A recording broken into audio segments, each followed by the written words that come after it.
This is me building my business in public. So how these videos are going to work is daily.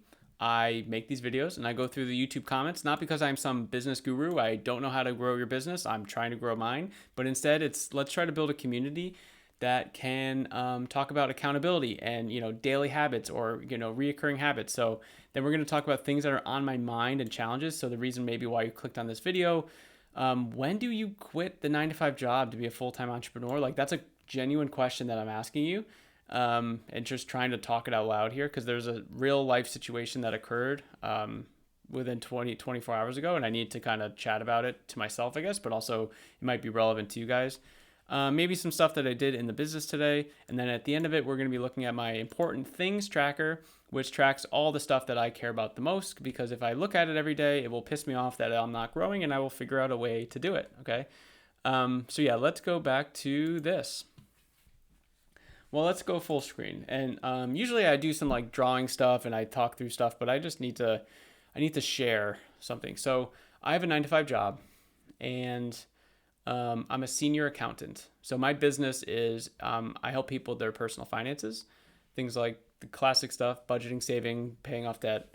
I have spreadsheet tools. I have a software tool. I'm trying to help as many of these people that I can, because I have context of being a corporate accountant for over a decade, and I've had my own personal finance struggles. So I think that's really important for someone starting a business. It's like, were you someone that had that problem that you are now trying to share? I just think it adds so much more context, right? Because I'm thinking about other ways to like expand the business, and it's like, oh, I don't have enough context in that. So like, what do people actually want, right? Anyway,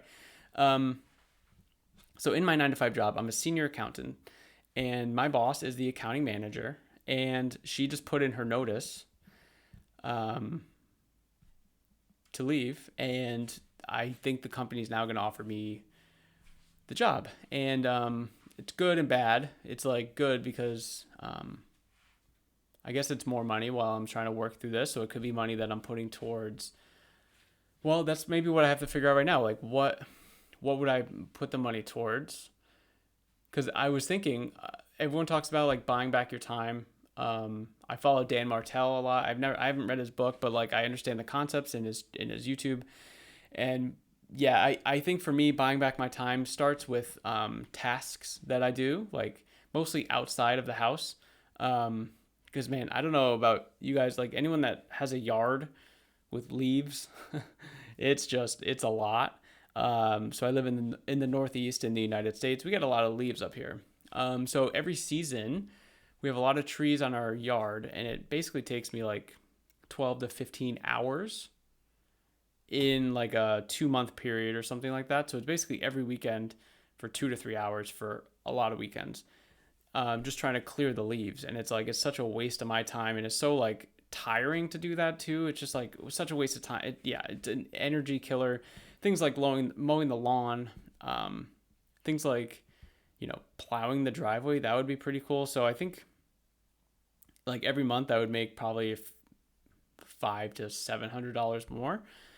So I could be using that to buy back my time. My wife and I, we just did this thing where, not did this thing, like no one's ever done it before. We just started getting someone else to do our groceries. Like, hey, you grocery shop, we're going to either pick it up or it's going to get delivered. And it's like so cheap. I don't know why we didn't do this before. So our local store actually does it for $4. We pay a $4 fee, and then we can pick it up. And it's more to deliver it, but like if we're out and about, whatever, we just do it and it's ready and we pick it up. $4. Like, what have I been doing? I've been the one doing the groceries. And it all kind of started when, me and my wife first started dating, when we moved in together. I just wanted to like, we both were pretty poor back then, but she was like even more poor. So I was just trying to like help her out. So I paid a little more in rent and I just handled the grocery shopping.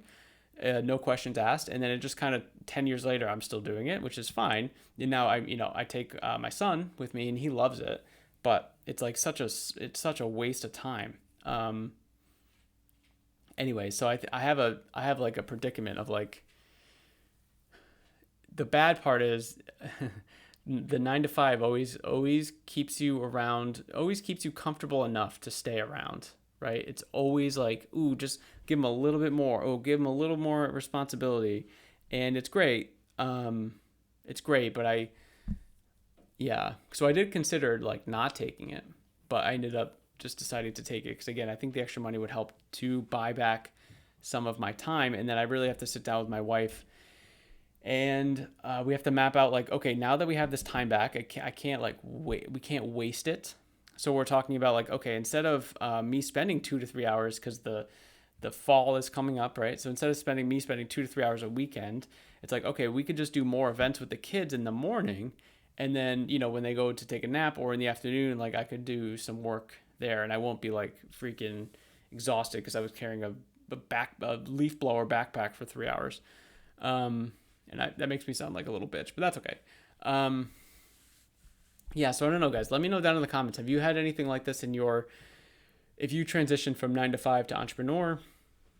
Did you have any like challenges or anything like this that the timing was just so bad? It is what it is.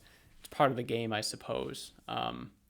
But the challenges in a few weeks as well. I was going to be going to a conference, a personal finance like business conference.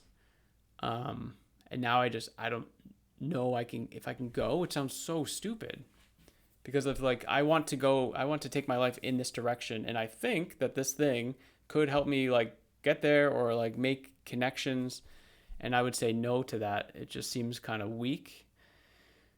But at the same time, I don't think I could go. Like we're gonna have to we're like scrambling to hire like temps to like help out and stuff. It's like it's kind of a lot, and anyway, it's a lot. So I just had to kind of get that off my chest a little bit. But let me know, guys, if like what was your biggest challenge going from 9 to 5 to entrepreneur, or if you're in a 9 to 5 and doing the entrepreneur thing, like if you're doing the the 5 to 9 business thing. So you're doing the 5 to 9, the 9 to 5, the 5 to 9, right? The times are probably different, but yeah, because I feel like I'm just like putting it all in right now. Like it's pretty late when I'm recording this. So yeah, it's hard to like put more in. So now I have to think like, well, how can I put better in? I got to put better in. And that's what I'm kind of working through. I'm kind of talking through on these videos and trying to like strategize and figure out. But let me know. I'd love to hear from you in the comments. Let's get the comment train going. I didn't even show that. Yeah, I never do. I always forget to do that in the beginning because I just don't have comments. And that's fine. No one's watching the videos yet. But I know for a fact that there's an audience for entrepreneurs in progress. So what I did in the business today. Today, I've been really focusing on lead generation, and daily habits. So not only am I uploading daily here, I'm uploading daily on my like main YouTube channel where I talk personal finance, and I'm doing live streams over there because I do coaching calls and stuff like that. And I just think it's way better if people see me just talking raw, like, hey, this is me. If I make a mistake or if I stutter or like there's gaps, or if you like what I'm saying, right? It gives them more context. Like, oh wow, I really like how he delivers that, because then when I'm on a call with them, it's going to be the exact same. Because if I'm just myself on the live stream and then I'm myself on the call, it's like, wow, this guy is like everything that I thought he would be. And then it's like, oh, cool. They already got a positive vibe, right? So, daily habits and lead generation. So I've been trying Upwork. And I used to think it was like a pretty crappy or low quality source of like getting income, but I actually disagree now with that. I think it's actually very, very cool. So I'm still trying to like understand the game of it. So you have to pay for things called connects. And then those connects are what allow you to bid and apply to jobs. So someone can post a job and you have to do you have to put 15 connects in. So every 100 connects is $15, right? So let's just, so it works out like that. And then because so many people apply to all these jobs, they have this thing where you can bid extra connects. So if it's a job that's really cool, so like every time I see something where the person's like, hey, I have this project, but it could actually be a longer term thing, I bid higher because I would much rather like build someone a thing like a dashboard or a spreadsheet tracker or something like that, and then have that, like, give them the accountability and my maybe expertise or strategy on what to do going forward as like an ongoing thing. So if I can get someone for like a 6-month thing, that's way better than a one-time project. So that's what I've been working on kind of in the morning. I try to send like 2 or 3 of those every morning with like custom Loom videos and do that whole setup, just to try it. And I'm blowing $15 like basically every other day. So at the end, it's like $15. So it's not a big deal. I just want to, I want to land one, and then we'll see what we can do. I'm gonna end this because it's super late. My kids had swimming lessons tonight, so I got home late. I didn't really do much else in the business except for go live on my other channel. Now I'm here. So my important things. Okay, here's the moment when we get sad, but we're gonna keep working on it. How much money hit my bank account today from business activities? $0. YouTube. So in this channel, we're at 4 subscribers. Excellent.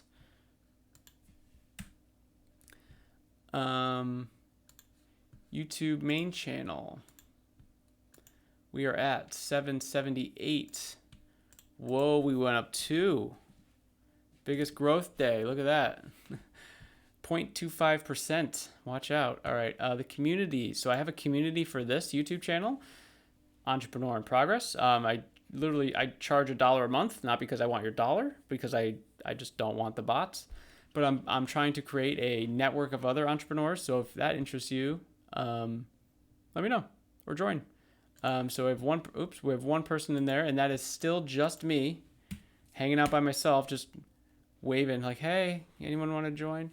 And then my main community, 191. So that had a 4-person jump today. Very cool. 2% increase. If we have a 2% increase every day, that would be pretty nice. All right, guys. If you like these videos, let me know. And if you want to talk about stuff accountability-wise for your business or daily habits or something like that, again, I am not an expert. As you saw in this video, I don't know how to grow your business. I'm trying to grow mine. I've made $1,678.42 so far for my online business. So I wouldn't take advice from me, but hopefully the daily habits and the accountability can give you some motivation to like figure out a way to do consistent habits, yada, yada, yada. I'll see you tomorrow.